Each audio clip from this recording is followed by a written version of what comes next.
Since we'll be departing from this place today, could you please relocate? We'll also cover the $473 monthly loan.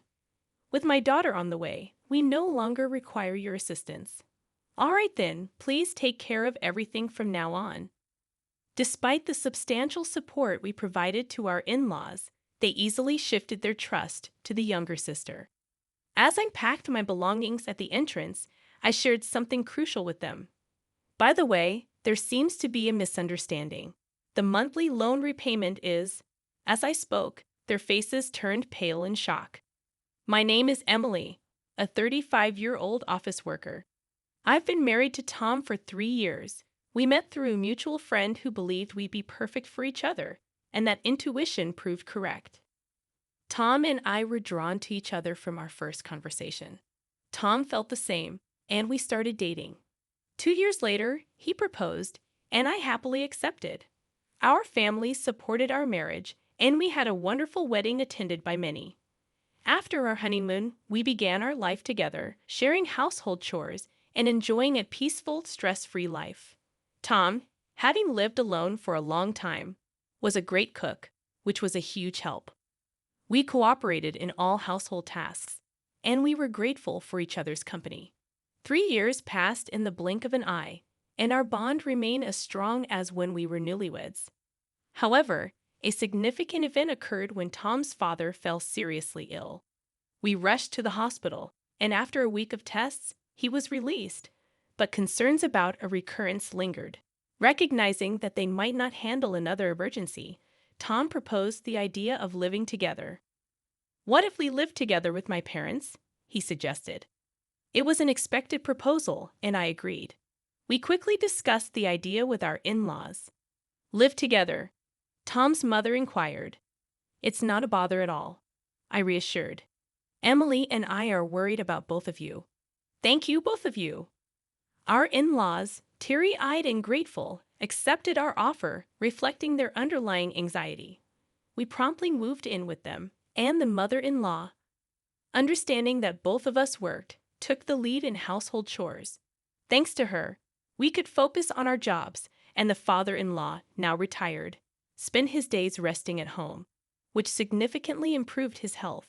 Life was joyous, and we all got along wonderfully without any issues. However, our in-laws eventually made a certain proposal. "I've been thinking about this for a while. How would you feel about building a new 2-family house?" the father-in-law suggested. "Huh, but this house isn't particularly spacious or comfortable for 4 adults. If Tom and Emily have children in the future, it'll be even smaller," the mother-in-law explained. "Considering the future, I've been thinking of building a bigger house where we can live comfortably for the rest of our lives. However, it's not something we can afford with just my savings. We will need to discuss and decide together." Tom and I were surprised by the proposal, but we thought it wasn't a bad idea. While the current in-laws' house wasn't too small, it wasn't particularly spacious or comfortable either. Long-term living there might lead to stress building up between us. Perhaps buying a new house where everyone can live comfortably is a good idea. After discussing it with Tom, we decided to go along with the father-in-law's proposal. Subsequently, the 4 of us visited real estate agencies to explore various properties. We considered making it barrier-free for our in-laws and ensuring there were plenty of rooms for future children. Ideally, the new house should be in a safe area, close to both a hospital and a train station, with easy access to grocery stores.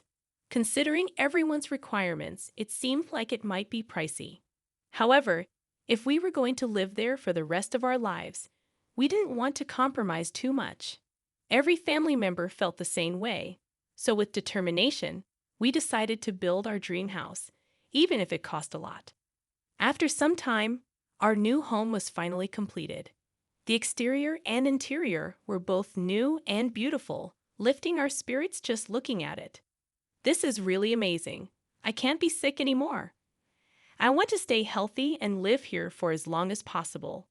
The in-laws expressed their joy. My husband and I were equally excited, realizing that this would be the house that would be with us for our entire lives, even when we have kids. I want to play catch in the garden and have barbecues. That sounds great. Let's make lots of family memories here. We were overflowing with excitement and joy. Living in the house turned out to be truly comfortable, and it felt like the pinnacle of happiness. Being in a comfortable home made me even more enthusiastic about my work. Subsequently, my work went very smoothly, and both my public and private lives were fulfilling. I genuinely felt grateful for buying this house. The months passed in the blink of an eye, and 2 years had passed in this house. We continued to have a good relationship with our in-laws as always, believing that the days ahead would be filled with happiness. However, at least in this place for life in our new home, something unexpected happened. It was when the sister-in-law and her husband visited our new house. While this really is a nice house, it's not fair that only you guys get to live here. What are you talking about? We discussed and decided to buy this house with our parents, but I can't help but feel envious.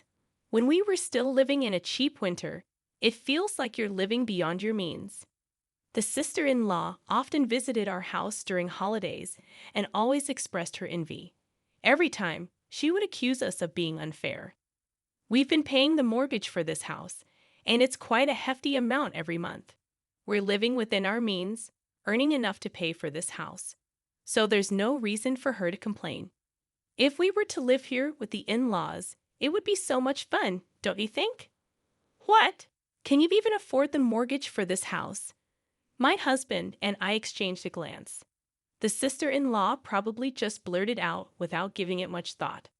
However, her careless words started to move my in-laws' hearts. It would be lovely if Kana could move and live here together. Yes, it would liven things up.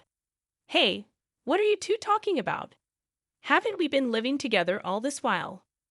Come on, I was just saying. Exactly. There's no need to panic, right? Ha ha ha. While the in-laws tried to brush it off, it was evident that they were enticed by the idea of living with the sister-in-law. The in-laws seemed to have a particular affection for her, even more so than for Tom.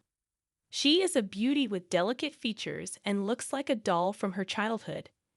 Being 4 years younger than Tom and born when the in-laws were older, they doted on her even more. This pampering led her to become quite spoiled, and Tom had to deal with her demanding nature. Having heard all this from Tom, I was always wary of my sister-in-law.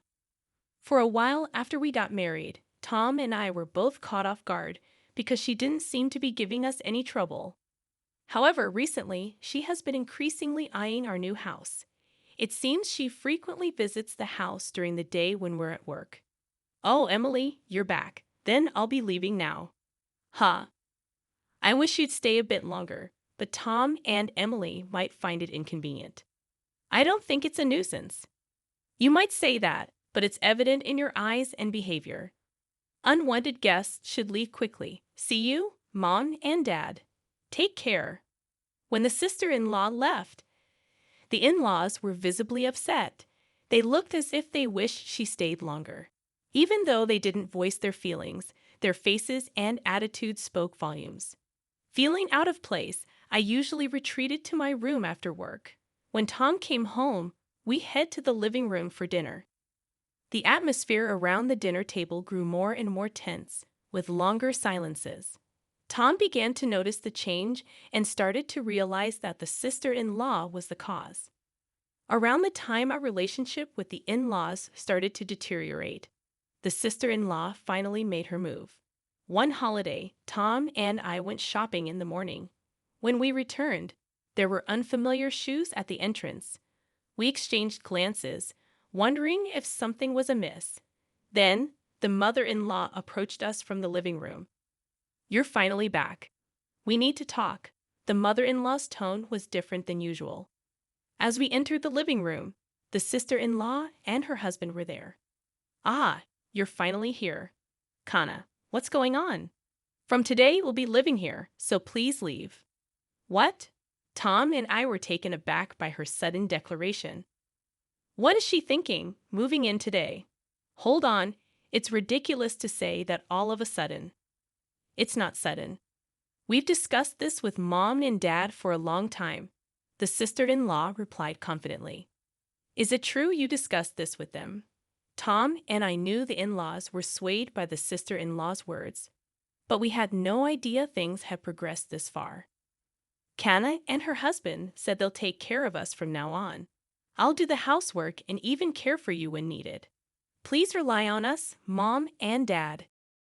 If our daughter is here, we don't need you anymore. A daughter-in-law who doesn't do housework or have children is no match for Kana. What? I was deeply hurt by their words. Seeing my shocked face, the sister-in-law smirked. We'll pay the $473 monthly loan. Okay. Huh? $473? It's a great deal to live in such a nice house for that. Tom and I were dumbfounded. The in-laws were already planning to kick us out. After such treatment, we couldn't continue living there. Is that settled? We can't leave immediately. Could you give us at least a week? We need to find a new place. Fine. Ah, you're looking forward to living with Kana and her husband from today. The in-laws looked disappointed the sister-in-law, but she and her husband were extremely happy that we decided to leave. Calm down, Mom and Dad. The house isn't going anywhere. I'm looking forward to a week from now. The in-laws and the sister-in-law's family were thrilled to drive us out. Did Tom and I seriously consider co-living with such people? We quickly arranged to view rental properties and moved out within a week. The day to leave our home arrived. Please take care of everything from now on. Don't ever get involved with us or come to this house again. Their words were harsh. We had supported the in-laws so much, and they switched allegiance so easily. Now we can finally live with Mom and Dad in this house. Living comfortably in this house with Kana is like a dream. We got rid of the nuisance after all. Our in-laws and sister-in-law kept insulting us until the last minute we were leaving. Little did they know they would face repercussions after this. Well, it's none of our business anymore. As I gathered our belongings and approached the entrance, I shared an important piece of information. Oh, by the way, it seems there's a misunderstanding about the monthly mortgage payments. It's $1,825 every month, okay? Make sure you understand that. What? Isn't the loan just $473 a month? At my words, their faces turned pale all at once. Hold on a second. Isn't the loan just $473 a month? You misunderstood, didn't you? This house is under our father's name, so the loan is contractually agreed to be paid off through a debit from Dad's account. Emily and I were planning to live in this house for the rest of our lives, so we told him he wouldn't have to pay. We were bearing all the costs. So I was transferring $473, and Emily was transferring $1,352 to our father's account every month. I guess Father only remembered how much Emily puts in his account each month. Moreover, we split the living expenses equally. Our parents probably never thoroughly checked the cost and assumed it wasn't a significant amount. What? No way. We can't pay $1,825 a month. We can't even cover the living expenses on top of that. How can Emily afford to contribute so much? I don't know how you perceive me, but I'm department head at a major corporation. I earn quite a lot. What?